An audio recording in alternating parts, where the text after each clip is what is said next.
Picture this. It's been a long, hard day. It's raining outside, and you've been through some pretty tough challenges to get where you are now.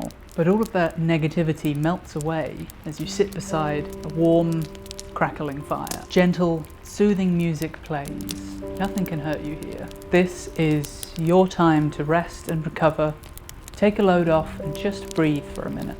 What am I talking about? Animal Crossing? Stardew Valley? A short hike? No, I'm talking about the real cozy game. I'm talking about Dark Souls.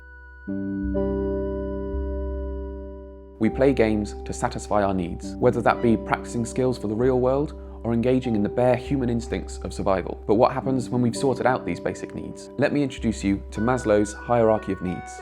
Maybe you've met before. The most essential requirements of survival live at the bottom: shelter, thirst, hunger, safety. Maslow argues that only once these are satisfied can we take care of the upper needs, like self-reflection and connectedness. Cozy games provide this space. In Animal Crossing, you don't need to fight for survival. You don't even need to pay off your loan. You explore and decorate the world and engage with the villagers, giving you time for self-reflection and often, indirectly, to work through issues affecting your real life. Cozy games are about satisfying your basic needs, giving you a stress-free environment in which you're not exploited or required to do anything other than what you choose. The history of cozy games is both long and short at the same time. How long have we gathered as family and friends to play cards or a favourite board game? For ages, games have been associated with comfort. They're a time of rest, a distraction from life. Really, in the history of games, we've been living in a brief interlude where computers have taken us to a place of split-second reaction and high-stakes tension. And yet the term cozy game has only really been with us for a decade or so. So, where did this all begin?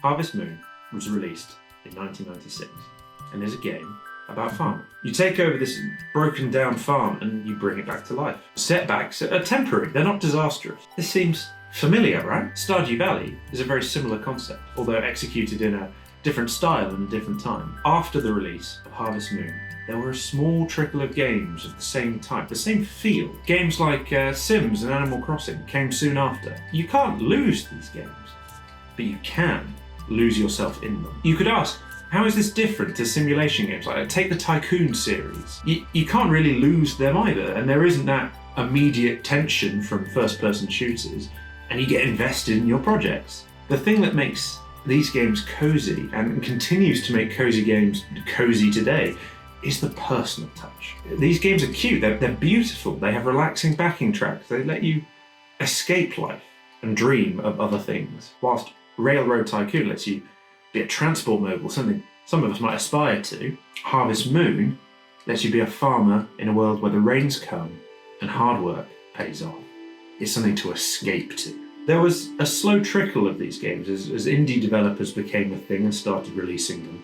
And then in 2020, something happened. We couldn't go outside, the world was in crisis, and more importantly, the crisis was with us. It was in our homes. No longer were our homes a place of safety. We were trapped in them all day, so we had to look for a new escape. The release of the new Animal Crossing game and other new entries in the genre gave us games to escape with, to breathe with. Some respite as we continue in this mad world of ours. Studios have noticed the market for this kind of game, so I think we're going to see more and more from this fledgling genre as time goes on. And I think that's going to be quite fun. This mug's very wet. It's fine. It's fine. Come snuggle up, grab yourself a nice warm mug of cocoa. This is empty, mine's just a prop. We're going to talk about coziness. What's so great about cozy games anyway? Life can be pretty hard these days.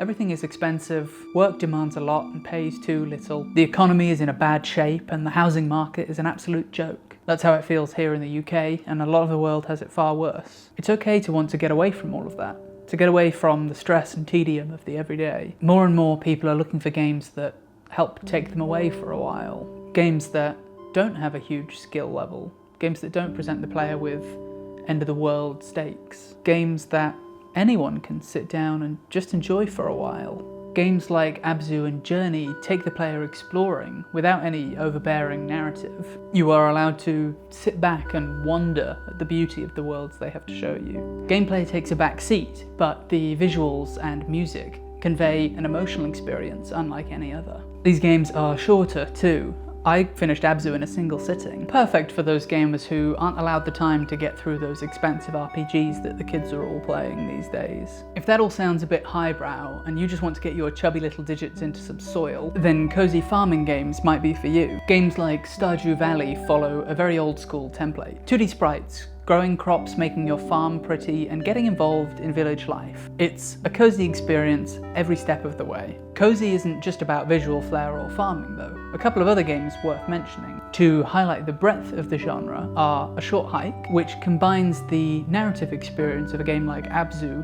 with light puzzle and platforming gameplay, and Spiritfarer, a beautiful 2D platformer with an incredibly heartfelt story about helping the dead find peace before they transition into the afterlife. Both games have emotionally moving narratives and dig much deeper into themes far beyond what their cutesy aesthetic belies. This, I think, is where the true power of cozy games comes from. The unexpected sincerity that comes when a player relaxes into the game and lets their guard down. This power isn't just limited to games that market themselves as cozy. Games that aren't trying to fill you with warm feelings also use coziness and this disarming earnestness. They can use it to enhance whatever emotions or vibes the designer wants. I wasn't completely joking at the start of the video when I called Dark Souls a cozy game. The bonfires in many ways serve the same purpose. They provide you with a safe space away from the struggles of the rest of the game, a place you can relax and spend your hard-earned souls while listening to calming music. And this safety adds so much depth to the brutal, unforgiving nature of the rest of the game. It cleanses your palate and reminds you that while around the next corner may lie some rage-inducing enemy, beyond that enemy,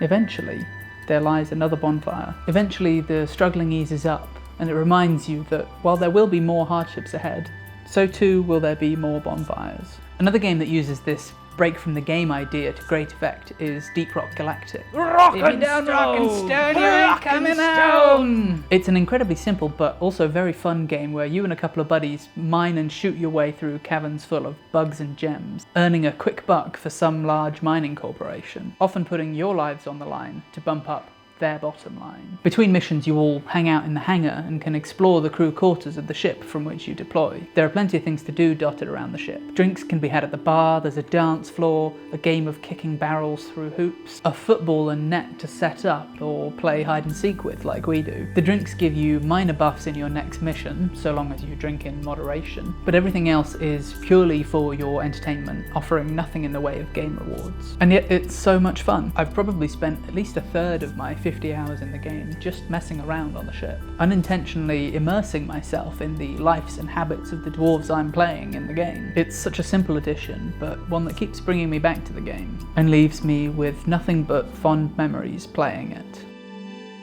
Not everyone desires coziness in the same way. To some, the lack of stakes in a game like Unpacking can feel like it's a waste of time. That's okay.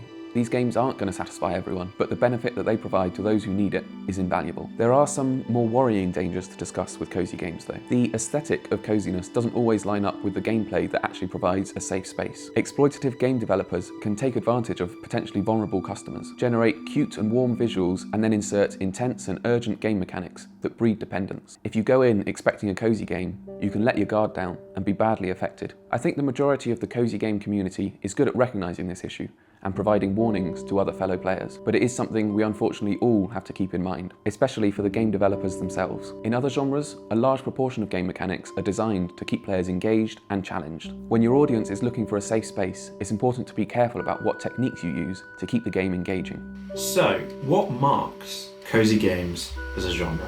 What makes cozy games cozy at all? I think we all feel it, right? We know what's cozy and what isn't, even if we can't say what it is. It's that respite, that unloading. Whether or not it's the little bit of the game that lets you put down all the tension of the rest, or it's that little break of life that lets you work at something that rewards you, that doesn't stress you out, that lets you release. But everyone's definition of cozy can vary a little bit, and whether or not developers deliberately entice people in and then switch the expectations, or they've just not got the same definition as parts of their audience, it can lead to unpleasant experiences, as Toby said, when you think you're going into a place of safety and suddenly the tables turn and everything isn't as you expect. But I think cozy games are here to stay because computer games have found their way to the same place as many of our favourite board games. They're our safe spaces,